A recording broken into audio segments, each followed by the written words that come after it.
Welcome everybody to the Anti-Think Tank. You cut your bullshit. I was doing the intro, little man. That's 30 fucking lashings to you. Sometimes Ryan beats me just to listen to me cry. That one fucking line from Nifty, like, sometimes I kill the children in front of their mothers just to make sure that No, good sir, no. She kills the mother bugs in front of the children to send a message. Ah, fantastic. Well, we're swapping up the script then. For anyone who didn't get that reference, there is a, well, I don't know how you couldn't. The freaking pilot had like 95 million views. But it's from this, Well, to be fair, it's been out for 4 years and you hadn't seen it. Right. Which, by the way, small opportunity for a self-plug. This Friday, on the day that the Season 1 finale is set to come out, we are going to start releasing our Hazbin Hotel reactions, starting with the pilot and leading up to through the rest of the series. We have watched currently Season 1, the pilot, and episodes 1 to 4. I have seen all there is of Hell of a Boss. I don't know what you've watched so far. But just wanted to make sure we got that plug, that self-advertisement out there like every good YouTuber does. Yes, me and Ryan, and yeah, we're gonna be starting some reactions. There's a lot of stuff we like to do, and we've done some stuff already. And I assume you have not seen episode 5 yet, Ryan? Is that correct? I have not. All right. I have gotten minor things spoiled here and there, mostly because my YouTube feed is evil and refuses to not show me shit about Hazbin Hotel. I haven't gotten spoiled yet. I follow some reaction channels who saw the episode, and like I think that we see Charlie's dad. That's the only thing that I know. That's it. Yeah, like, that's the main thing. Like, it's just I saw a little screenshot of her and Lucifer together, so I was just like, that's gonna be a thing. It's not a huge deal, though. I mean, we don't have, like, huge stuff spoiled for us, and obviously we'll be watching that together. So, yeah, starting from episode 5 onwards, every episode we see we'll be seeing for the first time together. So, if you're interested in checking that out, watch me go from being, like, from thinking, oh, this is cool, to, like, connecting with it on a level that I haven't connected to my own parents with. Like, bro, there's some shit in there that just hits me right in the dick, bro. It hits so hard, bro.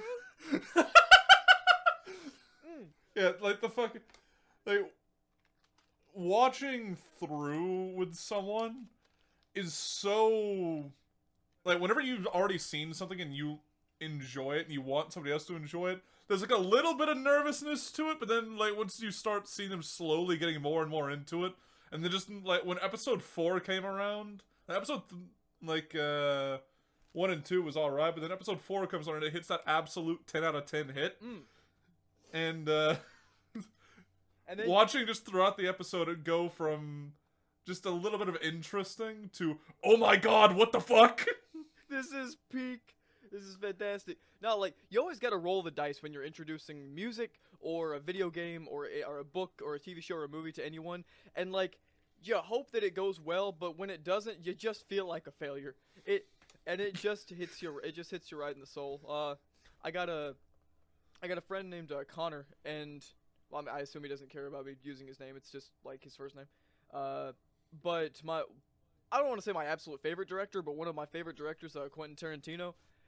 I consider his filmography to be like really good. To have like he has 9 movies, and I consider like 7 of them to be almost perfect. But yeah, my favorite by him is actually his first one, Reservoir Dogs, and my friend Connor, I was like, dude, you've got to check out his filmography. Like, he's one of the best of all time. Check this out. You know, Pulp Fiction, it's already considered to be one of the best. So I showed him Inglourious Bastards. He thought it was great. That was fantastic.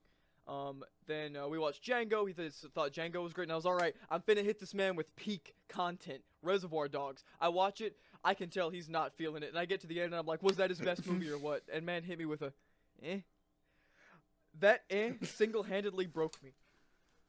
Like, just send you straight down to the 9th ring of hell. Like, dude, like, you could have insulted me, and that would have felt better than you going, eh.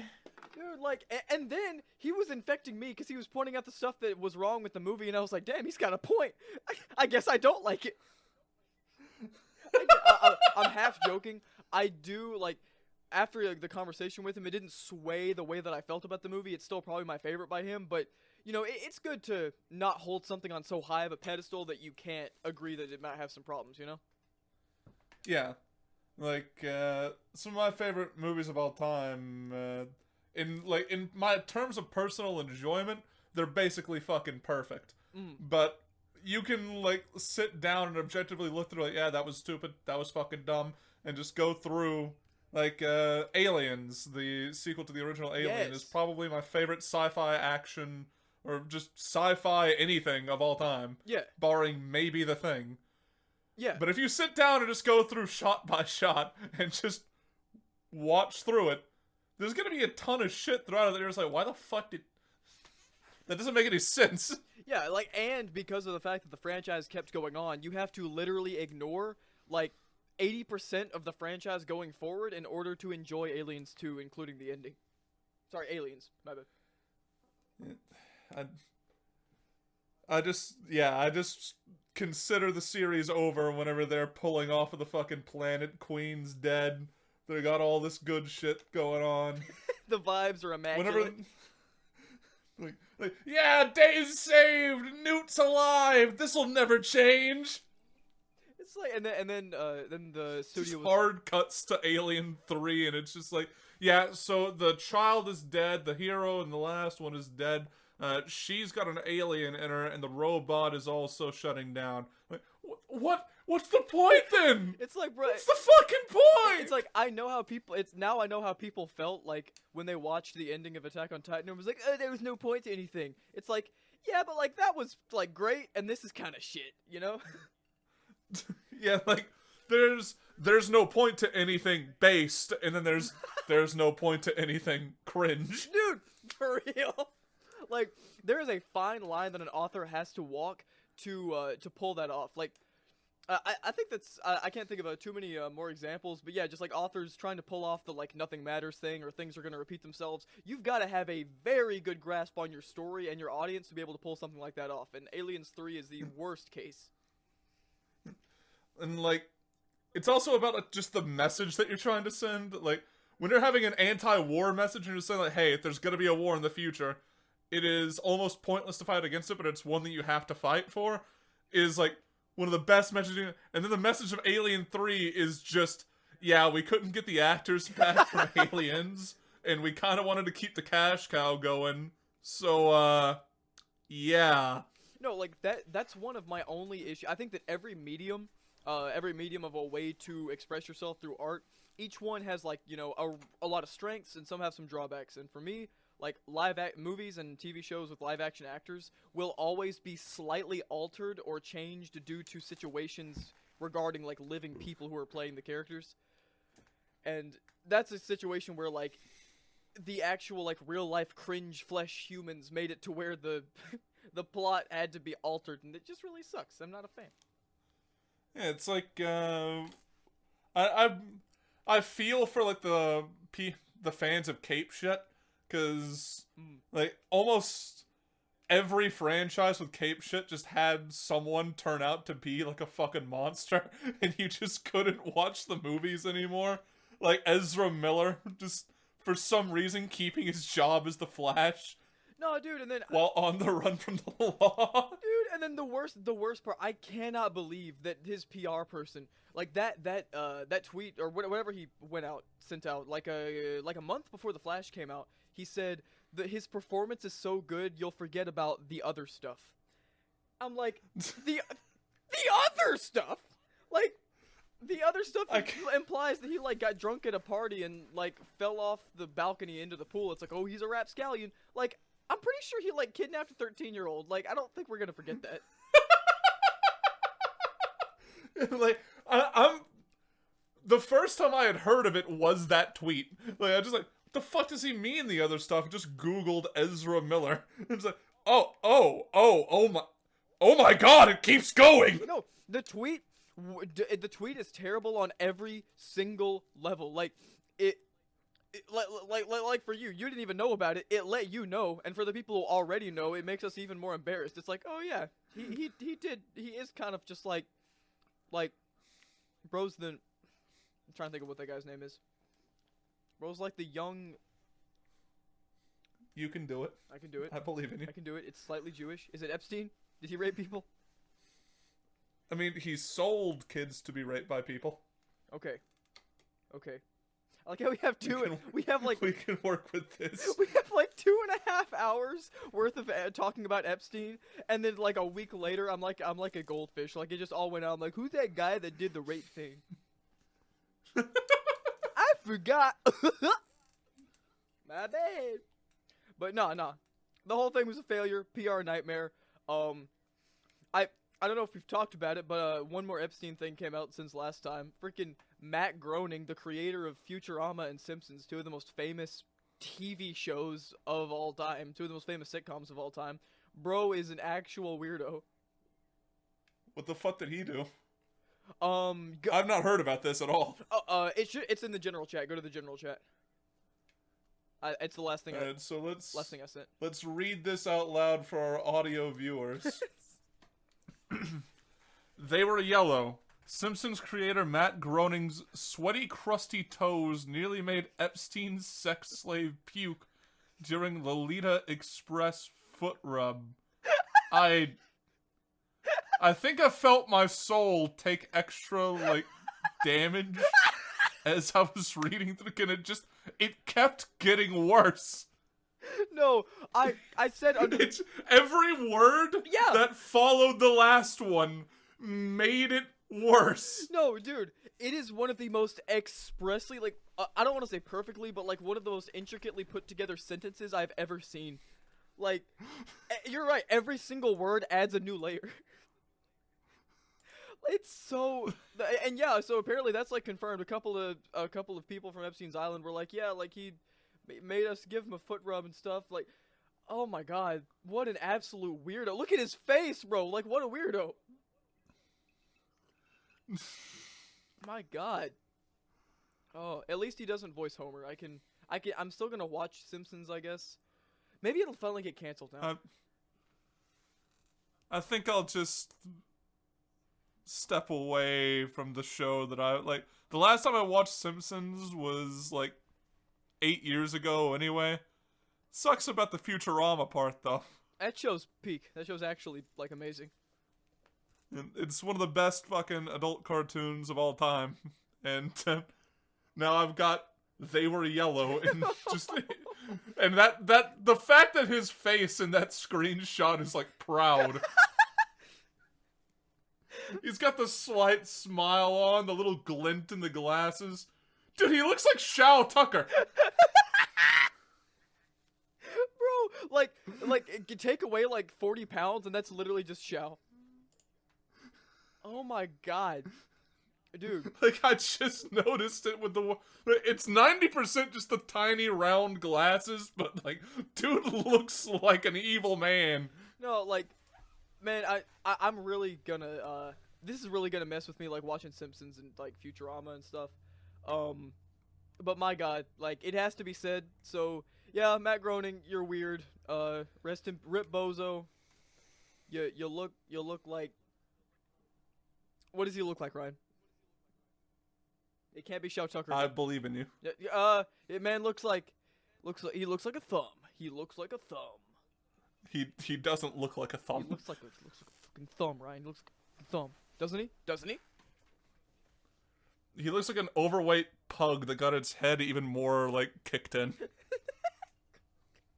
Did you say pug? Yeah. I love how, like, I watched a video about dogs. His face is, like, flat. It really is. I watched a video about dog breeds and how all of their, like all the ones we have today are, like, malformities that we've basically created through alchemy over the last 1,000 years. Like, yeah, they're the evidence of, like, what Jurassic Park was trying to argue against. Mankind just playing God. No, for real, like, look at pugs. Like, they are supposed to be able to breathe. Like, that little thing they do. That's not fun for them. They would like to be able to breathe. That's just pain. Like, we're just like, aw, that's so cute. Look at Tibbles. And Tibbles is just down, like, please, just a bricks. something! What? Release me from this hell! Why did you cockmunchers name me Tibbles? Man's just upset about the entire situation. Bro, or At first I can't breathe, that's bad enough. My spine is fucking impaling me 24/7. And then you cut my balls off! and gave me a Why? My name is Jonathan and you gave me a slave name. How could you do this, sir? Bro, rest in peace to all the homies out there, all the dogs, bro. They're just trying to chill. It's like all these cute little things that like animals do, they're just like malformities we've given to them. Like that thing you see some dogs where like their tongue is like hanging outside their mouth all the time. You ever see that? Yeah. It's like, oh, that's so cute. You know, you got his little tongue out. That is legitimately a disease, and their tongue like dries if the owner doesn't like put water on it every like constantly. It just dries and cracks and bleeds. It's like we need to stop. We need to stop our process, bro. I just, oh my god. Then there's like this, granted there is the spiritual aspect of this, and that if the Hindus are right, and there's like cosmic karma, and there's like evil people being reincarnated into these animals, maybe we need to make it worse. Like if like after Epstein, Maybe Tibbles just isn't innocent at all. maybe Tibbles deserved the war crimes we committed against his people. So, thanks for making me feel better, right? I had to convince myself that there's an evil spirit in the dogs to stop feeling bad for them, but whatever gets me through the night. Yeah, that cute pug picture you saw on like the PETA website or something, Jeffrey Dahmer. Like that's just Jeffrey Dahmer. Literally just Jeff. Oh my god. There was a one thing I wanted to mention just right quick.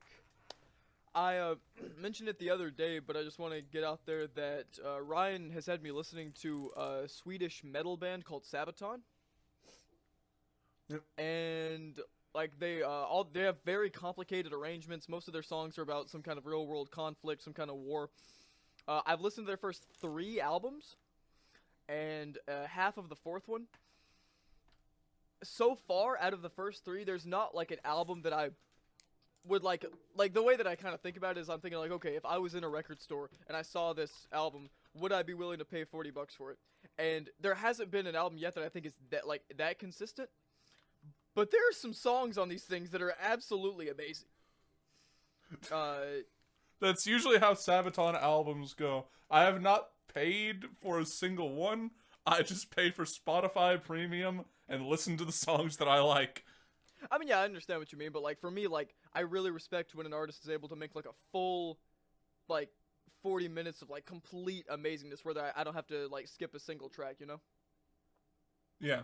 If I'm not mistaken, the ones you listen to are Etero, Dominatus, Metalizer, and Coat of Arms, right?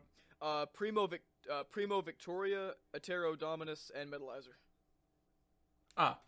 So you're coming up on Art of War, or what? I am, before I get to Art of War, I just want to say that, on the first one, on the first album, the songs I really, really, really recommend to anyone, if you are into, like, heavier music at all, check out the song Stalingrad. Yep. Stalingrad is wonderful. Counter-Strike is great, and Into the Fire is also really, really good. The second album, I genuinely think that Rise of Evil is probably their second or third best song. That song is, like, so good. Rise of Evil is actually, like, fucking bone-chilling. Like, it's like 8 minutes, and I had no idea. Like, I looked down, and I thought the song had been going on for, like, 3 minutes, and I looked down, and it's like, okay, this has been playing for, like, 9 minutes. And it's so disturbing and chilling and, like, epic in its own way. It is a truly masterful piece of work. It just kind of sucks that everything around it is, outside of Back in Control for that one, everything around it is kind of mid. There's a whole lot of mid on here, dude. What the hell? What the hell, bro? You really expect me to listen to Angels Calling? Get out of here, bro. Like, what are you talking about? I am not finna... Yeah, no, it's not a great record, but they're still finding their way. But Rise of Evil is, like, just wonderful. Third album, freaking third album's actually like decently consistent. I like a lot of the stuff on here. Metalizer is good. Burn Your Crosses is pretty good. Hail to the King is pretty good. But as far as something that I'm like really excited for, the fourth album. I actually started it on today when I woke up. I listened to the first half of The Art of War. This is their first like amazing album. Every song so far has been hitting really hard. Like the Art of War is like their breakout album for a reason. Ghost Division, Art of War, 40 to 1. Like, I think of those ones, the only one that I don't really like is, if I'm not mistaken, The Nature of Warfare. Or not The Nature, fucking Unbreakable. I got you. Yeah. But, yeah, so far all of those have been great. Like the second that like Ghost Division starts and it's like they finally found the way to mix the synthesizer with the guitar, it's like okay, like they're really cooking now. They really know what they're doing. So and you were asking for like harder shit when you were doing the reactions to the first like 3 ones that I introduced you to. And Ghost Division came to my mind. I was just like, no, just let him wait on that he's one. gonna find it. He'll find it. He needs something to carry him through early Sabaton to get to later Sabaton. Nah, for real, dude. Like, there's... Starting out Sabaton and working your way through, you could tell that they were just, like... They were interested more in, like, the history than they were in the music at the start. Yes. And then they just got deeper and deeper into, like, the musical side of things. And it's not like they abandoned the other side. Like, as the music gets better, it seems like the lyrics get better, so... I'm like really becoming a fan. The only other Swedish metal band that I've listened to is Ghost, and I just am not on the same like wavelength with Ghost as like a lot of people are personally. I find their lead singer to be a little bit weak, but they're really great representatives of their genre. I'm very much enjoying it, and I will get back to you and tell you how I'm liking the rest of it. Because by the time we do the episode next week, I should probably be like caught up with all their albums, but we'll see. Let me know what you think specifically of The Final Solution, Night Witches, and let me think of what the final one is. I think their latest album, some people didn't like it, but I actually thought it was one of their strongest ones. I think it's The Great War? The War to End All Wars? They have 2 that's based on World War One, so I'm trying to figure out which one. Because like basically their last 2 albums have been focused very heavily on World War One. Okay, yeah, I'm seeing. And I think it's the song is called Sarajevo, I think. Yeah, I'm seeing it. I'm seeing yeah, The War to End All Wars is their most recent one. So. Sarajevo's really good. Stormtroopers, Soldier of Heaven is like actually it'll bring like a fucking tear to your eye if you know what the song is about. I generally like I generally when I get into a song I go to like Genius Lyrics and look at what the lyrics are about. So I'm getting a deep like connection to them. Yeah. But anyway, yeah, I will let you know how I feel about that going forward. Nice. You wanna regale us with your religious awakening this week? So basically, my religious awakening was on Saturday, the day before Sunday, when I was planning to go down there for like the early morning little thing that the Baptists do. I went to the local Walmart to like buy a couple of groceries and such, and just when I walked outside, I noticed that there were 2 older like homeless people just kind of sitting out there. One of them was singing pretty much gospel songs just on the side of the road. They had been recently homeless, so I just kind of stopped and talked to them for a little while. Got $5, paid for like a fucking slice of pizza for both of them. Okay. Cool. And sat down and just talked with them for a little while. And then I noticed no one else was fucking helping them. Like, Man. 30-40 minutes had gone by, and no one stopped. No, dude, like, And I like, there's like a slight laugh almost, but like it's kind of like one of those I have to laugh or else it's just fucking painful, because we're in the middle of central Alabama, basically like the heart of the Bible Belt, yeah. and there are so many people just going by, No, and it just kind of like, what is the point of being like this? Why not just try to be really good to people instead of worrying about like the religious side of things? And then I sat down, I talked to my friend Chance, the guy who's been on the podcast a couple of times. And one of the things that we were talking about is just like what the church seems to be about, and it feels a lot more about just getting into heaven than it does doing good. And I'm sorry for being like serious. I know this is like a jokey podcast, but this actually like meant a lot to me. no, dude, hit me with it. Like, go ahead. Like, it was just like the fact that going through there, I just was looking back on all the conversations, and all the conversations I was having down at the church was just about like, oh, save your soul from hell, save your soul from hell, go to heaven, save your soul from hell. And there wasn't one conversation that I can remember of like the 4 or 5 times that I had went down there that was about just helping someone. No, like Like, it. Okay, yeah, like well, especially in Baptist churches. Like I went to. Well, I guess I was kind of like, I don't want to say forced, but you know, I definitely felt pressured to go to one because it's just like the thing that Christians do. We go to the big box with all the other Christians. You know, it's the thing. yeah. And I definitely one of the big reasons why I stopped going is like there is such an era of selfishness that it like for some reason gets concocted there, and it's like the only people who Baptists like believe in helping are people like in your church, and that's it. Whereas like the actual teachings of the person who this religion is based on went around helping homeless people for basically his entire life. Yeah, like it just kind of hit me as I was talking with them. Like, one of them was like a Jehovah's Witness. Mm-hmm. And like, you know, I have disagreements with, I don't believe in like the Jehovah's Witness type religion, but just the fact that no one was helping, and then looking back at the conversations about like that I had in the Baptist church, and it was just about like saving yourself from hell.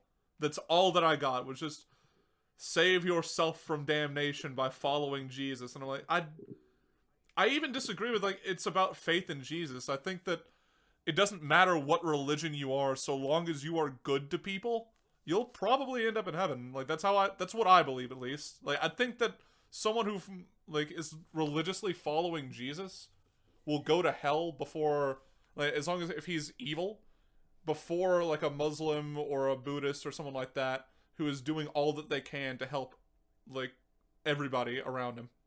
That's just what I think. Well, I mean, there's like a part in the human mind, I think, that like leads us in that. While that's not exactly like the way that I personally think about it, I can definitely understand what you mean in the fact that why is there this little voice in the back of 99.9% of human beings' heads that's saying help the people around you, they matter as much as you.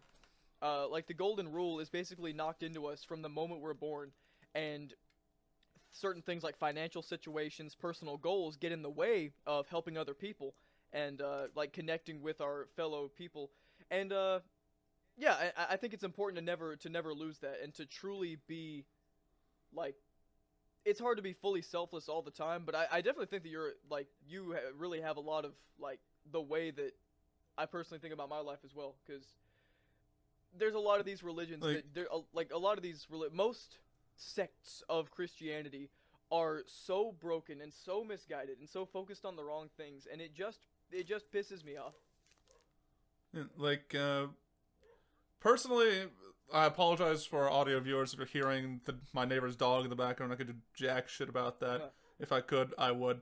But like coming to like a theological argument about it, whenever it comes to like the phrase "there is no way into heaven except through me," which is like a direct quote from Jesus Christ. A ton of the apostles agree that he said it. I see that more as Jesus saying like, "Hey, you can't get to heaven except by following my teachings, instead of, hey, there's no way to get there except by, like, believing only in me and all that stuff. Like, I think following his messaging and following his actions and who he was as a person, as a teacher, is much more important than it is just showing up to church every Sunday, giving a tithe, and then going home, and then doing nothing else. No, like, I completely agree. Like, people have turned it into basically a conveyor belt type thing. I fully, as someone who went to a Christian school, like, it's all bullshit, dude. Like, all of it. Yeah, I'm sorry, Lord. Let me just hit a quick prayer. Let me hit a quick gritty on God real quick. Dear Lord, dear Lord, forgive me. Most of the stuff in that school is just garbage. Like, every Thursday, they would have someone come up and speak, and it would always just, I could feel people drawing further away from it, because it's like a lot of preachers and people who feel like they're called to spread this word, so much of their own, like, shit gets in the way. Like, in my opinion, so much of these teachers just use the Bible to justify the bigotry and shit that they already had. You know, that they already had before they read the Bible.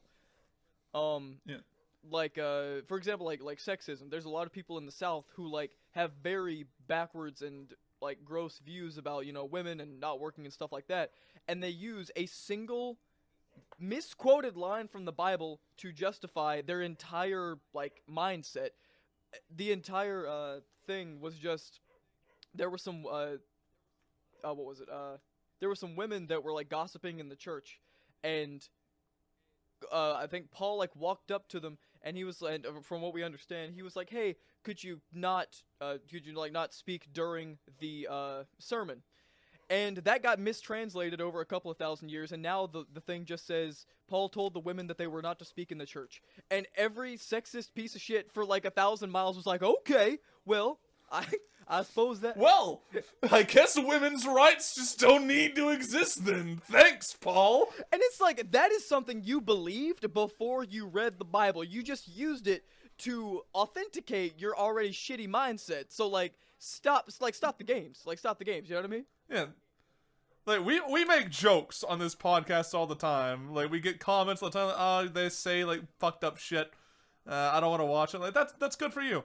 But they're jokes. I talk to me for 5 minutes. Tell me to stop joking, and I will tell you how I really feel. That's how I really feel. Like, we are. I do not think that we are bad people. We just really like joking about terrible things. Like, you know, Epstein. He's not a bad guy. That's what I'm saying. Okay, that is a joke. That is clearly not true. Yeah. Everybody knows he's a fucking terrible human being. That's what I'm saying. But, like, when you're sitting there and you're twisting one of, in my opinion, like, as a Christian, like someone who follows Jesus Christ, twisting the words of what I see to be as the Messiah and my Savior into being this self-serving, bigoted bullshit. Like, it angers me deeply. Seriously, dude. Like, seriously. It is so frustrating. And, like, that's why for me, like, my reading of the Bible, I am trying to, in the shortest amount of time possible, like, read all of the different versions that have been translated by different people and try to, like, figure out the purest form of it. And I know I'm never going to get there, but I also know what I believe in my heart, so I'll be fine, you know? Yeah. Like, personally, I'm just focusing entirely on, like, the framework of the Bible and what historically we basically know that Jesus Christ said.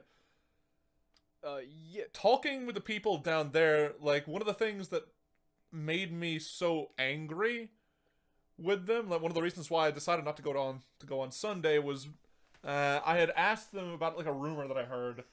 They had an interim pastor down there, and so I just could, like, you know, I heard a rumor that the last guy got removed because he had married a divorced woman, and, you know, I thought that it was just a baseless rumor, and then they confirmed it. What the hell, dude? And then they said, well, we don't want a hypocrite, like, because he had preached that that's wrong, that you shouldn't marry a divorced woman. I'm like, okay, so where is the bar for the sin?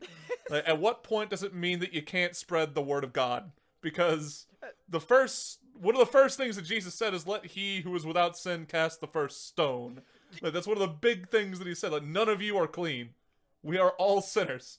For real. So at what point is it where it's just, you don't touch that guy, don't listen to him?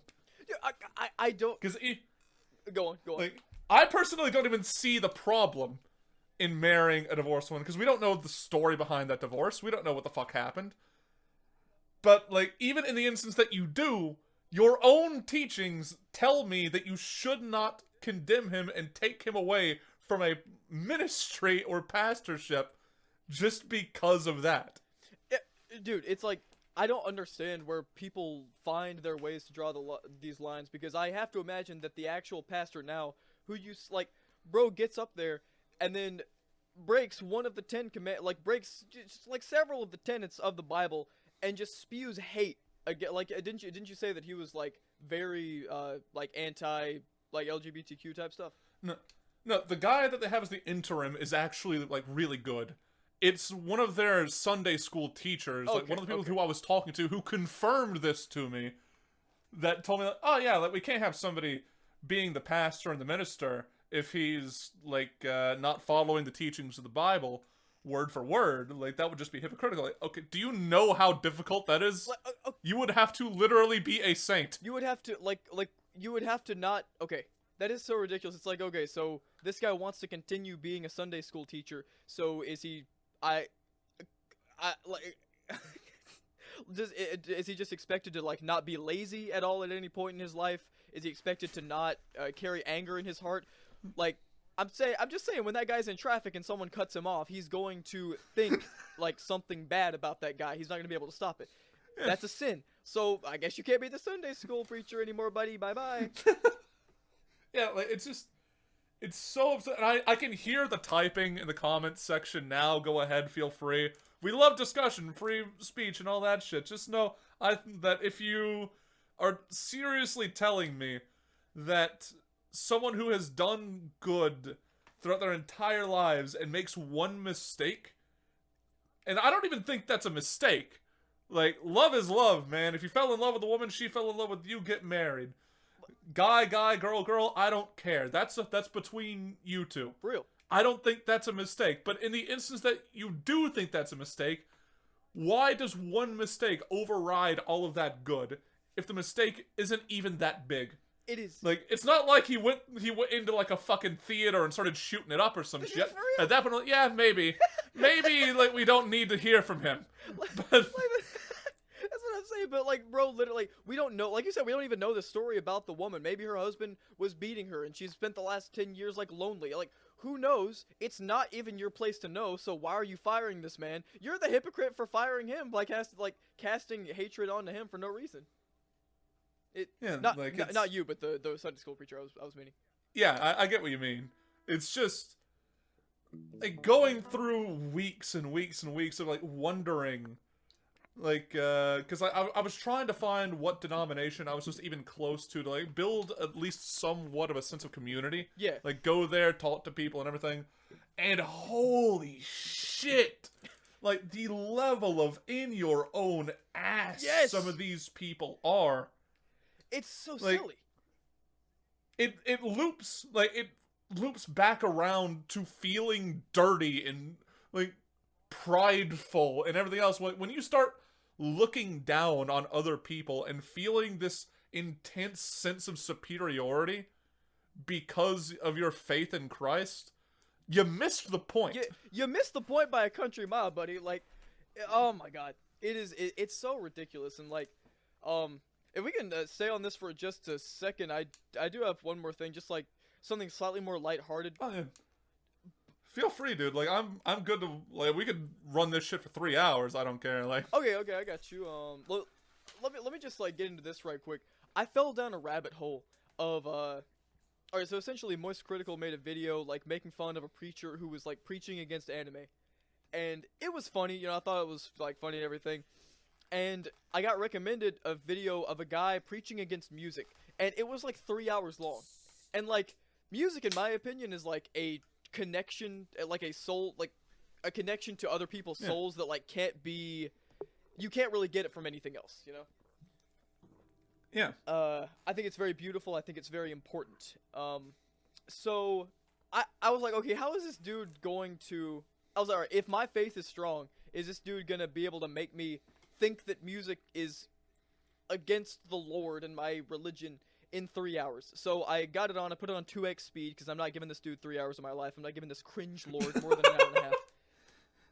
But bro goes on the most mentally unwell rant I have ever heard in my entire life. Like, they literally, to get the stuff that they need, they have to pull facts and stats and all this random stuff just completely out of their ass. And, like, you can, it was, like, focusing on some people in the front row, and you can see them kind of looking down and looking at each other when he'd say certain stuff. Like, one of the points that he made was that, any music with drums in it, any music with any kind of percussion is against the Lord because of some random obscure passage from, like, Leviticus or something that says, like, that a song with drums and harp, the drums will it'll take the attention away from the harp, and so they're not necessary for the song. It's like, dude, just tell me that you, like, are you retarded? I was trying not to say the R slur. I'm sorry. No, I've been mulling past it. Bro is mentally... are you, like, to say drums are against the Lord? Like, at that point, what isn't? It's just... It is a round circle with some leather on it to make a boom sound. To make a bit of a boom. Like, no, that's a perfect point. If that's against the Lord, then what is it? Like, what is his problem? And so he went on that. He said, so, and then he was like, you know what? I hate the way preachers talk him, to be honest. He was like, and you know what? This immediately, all you young kids, all you young people, this excludes that hip-hop you be listening to. Yeah, I know you're listening to it. I know you're listening to Tupac and Biggie and Snoop Dogg. I know you're doing it all. You hear that beat and you think, oh, I don't listen to the lyrics, I just listen to the beat. This is what I'm telling you.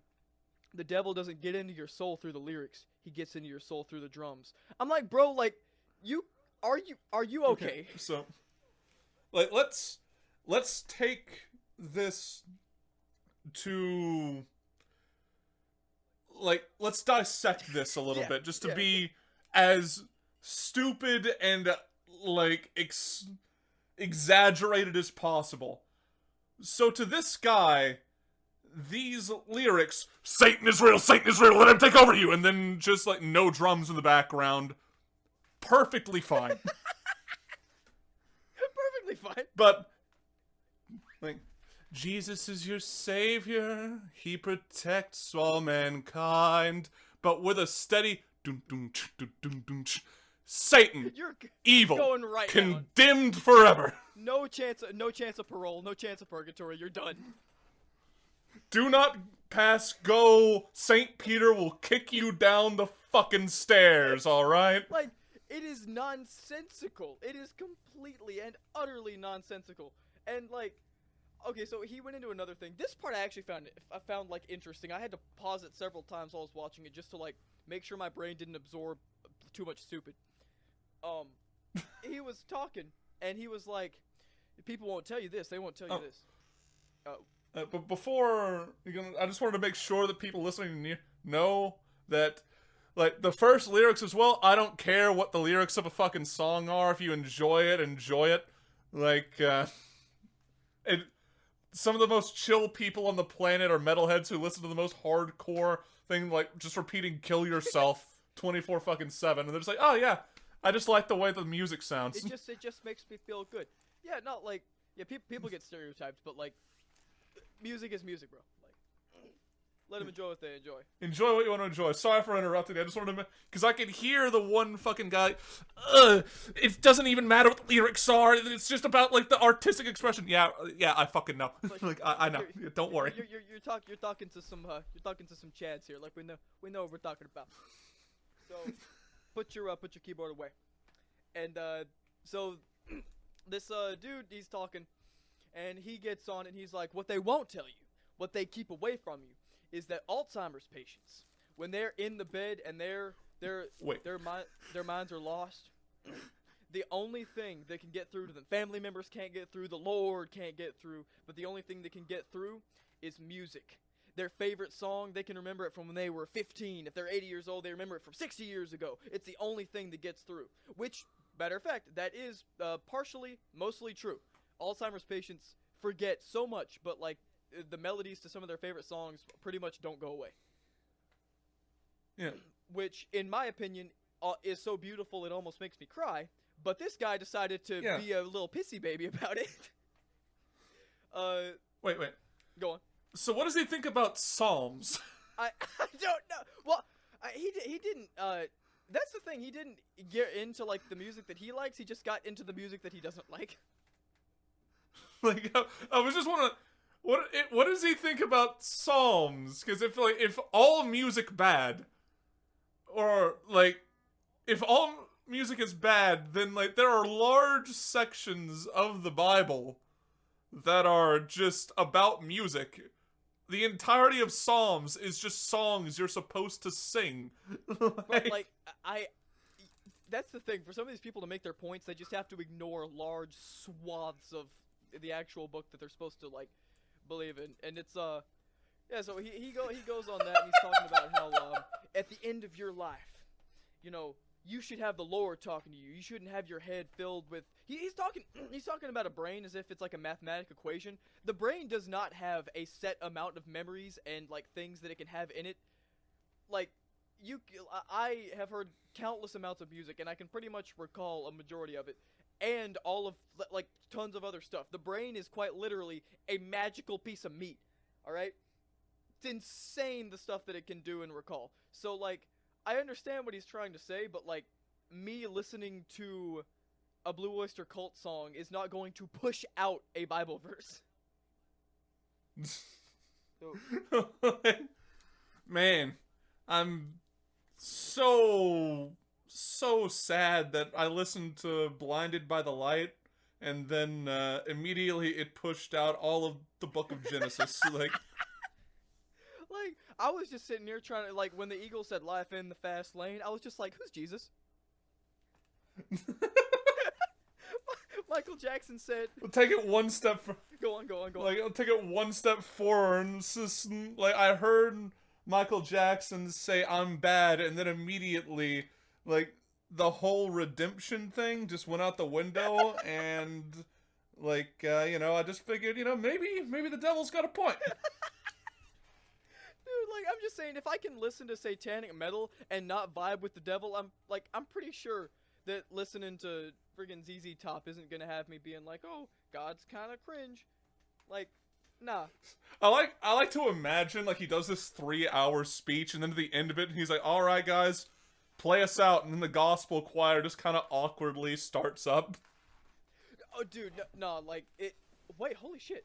I didn't even realize that. There was a little, like, it wasn't a choir, a physical choir, it was just physical music that it was playing, but, like, it was playing over the loudspeaker after the sermon was over. Rose Goose was cooked at that point. There was nothing he could do. Oh.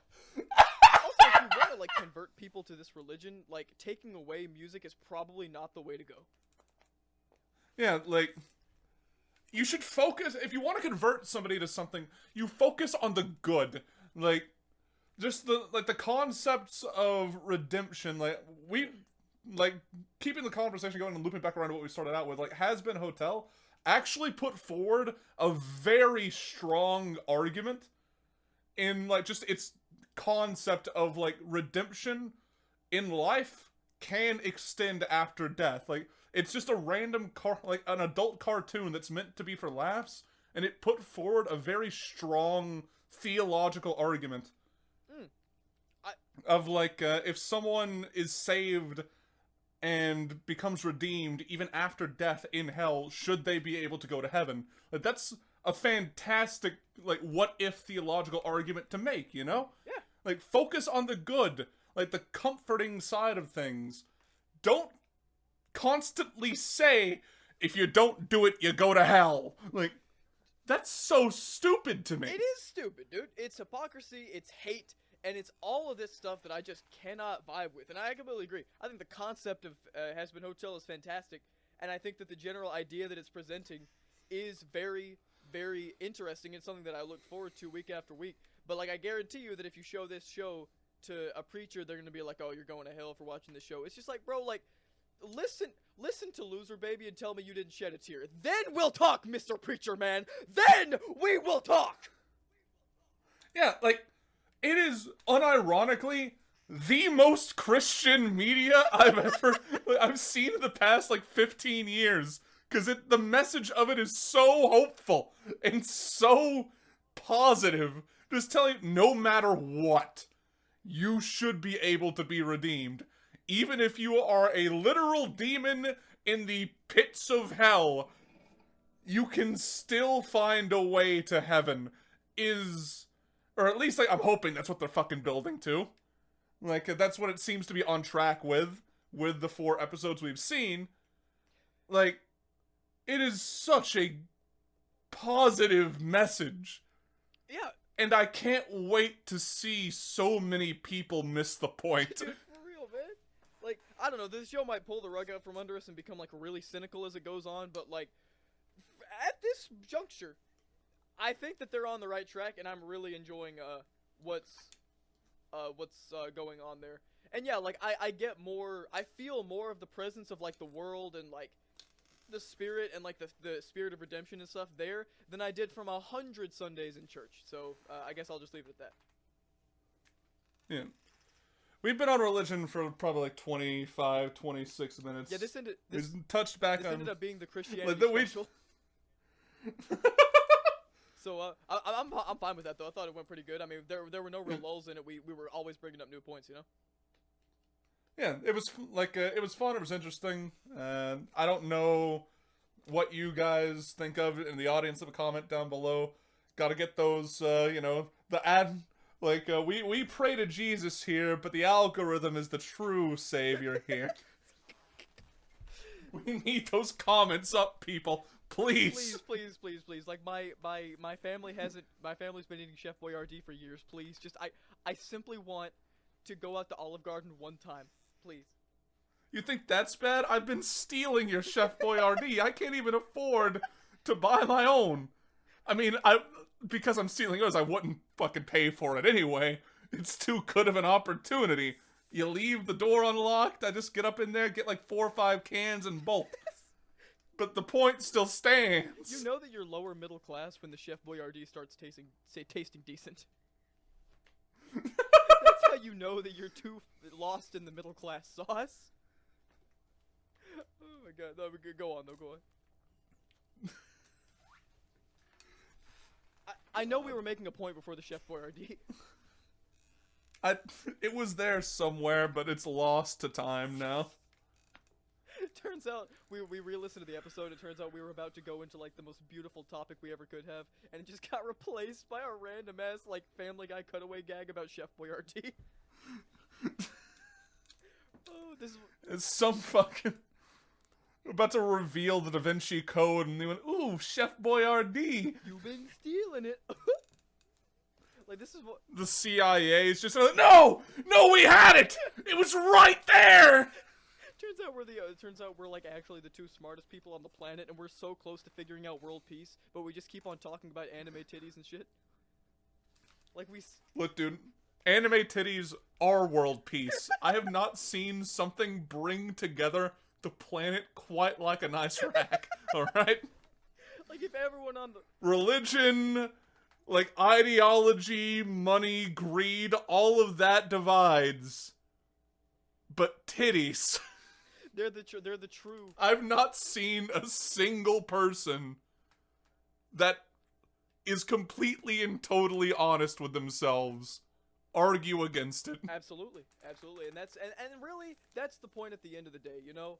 Like I'm trying to tie it. I feel like our huge Christian message was just kind of completely and totally undercut by the finale to this episode. We had such a nuanced perspective, and then it just went right down the shitter.